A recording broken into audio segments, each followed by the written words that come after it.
The Whispering Road. Late one night, a young couple, John and Sarah, were driving back home after visiting friends. The road was desolate, lined with tall, leafless trees that seemed to close in around the car as they drove. It had been a long evening, and they were both tired, so the heavy silence of the car was punctuated only by the hum of the engine and the occasional creak of the tires on the road. Suddenly, they heard a faint whispering voice. It was soft at first, barely discernible above the car's noise. Sarah thought it was just her imagination playing tricks on her due to the fatigue, but then John spoke up, his voice shaking slightly. "Did you hear that?" "What?" Sarah asked. "That whispering. It's like someone's talking, but I can't make out what they're saying." The whispering continued, growing clearer with each mile they drove. It seemed to be coming from outside, just at the edge of the headlight's reach. Both of them looked out into the darkness, trying to spot something, anything that could explain the sound. There was nothing but the empty road and the woods on either side. Suddenly, a voice cut through the whispering. It was loud, almost a scream, and it was right outside the car. "Help me!" The car swerved a little as both John and Sarah looked at each other in terror. The whispering started again, but now it was interspersed with muffled sobs and pleas for help. John sped up, gripping the wheel tightly, his knuckles white. "What do we do?" Sarah asked, her voice barely above a whisper. "We get out of here," John replied. "We're getting out." Just as they neared the next town, the whispering abruptly stopped. John slowed down, relieved, but as they looked back, they saw nothing in the rearview mirror, no sign of anyone on the road or in the woods. They made it home safely, but neither of them spoke much about the experience again. They couldn't shake the feeling that something, or someone, had been there with them in the dark, whispering for help. The midnight caller. It was close to midnight when Maria's phone rang.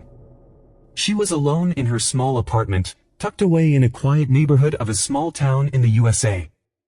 The only sound was the hum of the refrigerator in the kitchen. Maria glanced at the caller ID, unknown number. Hesitant, she picked up the phone. "Hello," she said tentatively. "Maria," a soft, male voice whispered. It was low and raspy, as if it was coming from the bottom of a well. Maria's heart skipped a beat. "Who is this?" "Don't you recognize me?" the voice replied, sending chills down her spine.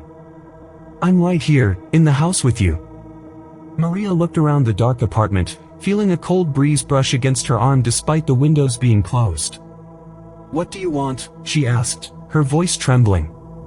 "Why did you leave me?" the voice asked, almost accusingly. "Why did you leave me alone?" Maria's pulse quickened.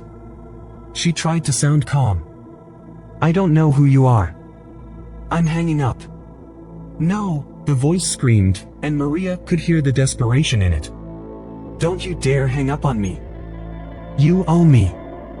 Maria felt trapped. She pressed the phone tighter to her ear. "I don't owe you anything." "I don't know you." "Yes, you do," the voice insisted. "You do owe me. You have to pay." Suddenly, Maria's bedroom door creaked open. She could hear footsteps slowly approaching her. She held her breath, trying to control her panic. "I don't owe you anything," she screamed into the phone. "Leave me alone." The phone went dead. Maria's heart was pounding as she realized the footsteps in her apartment had stopped just outside her bedroom door.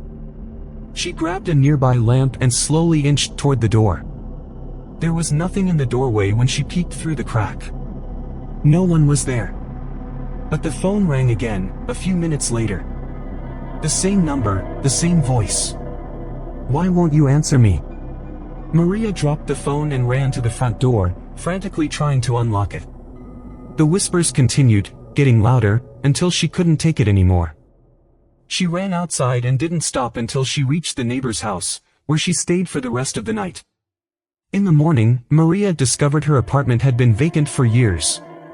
No one had lived there since the previous tenant mysteriously disappeared without a trace. The calls stopped, but the memory of that night haunted her forever. The Whispering Pines. It was late, around 2 a.m., when Lisa drove past the Whispering Pines, a dense forest on the outskirts of town. She had just finished a long shift at the diner and wanted nothing more than to get home and sleep. The road was empty, except for her headlights cutting through the darkness. As she drove by the pines, she thought she heard a soft rustling from the trees.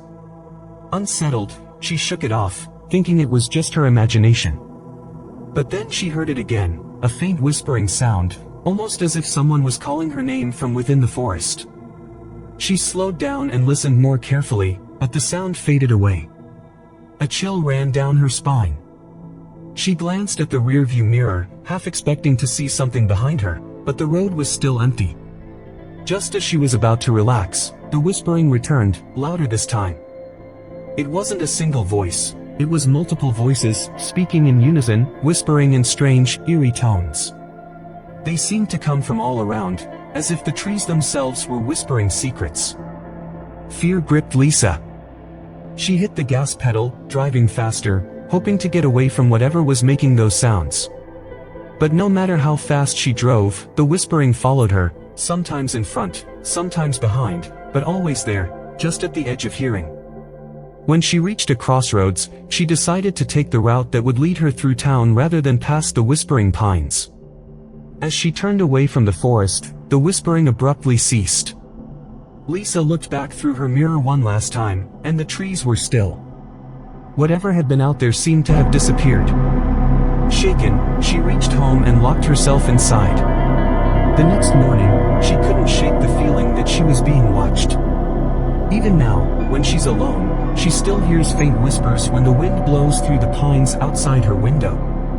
She knows they'll always be there, waiting in the dark, in the Whispering Pines.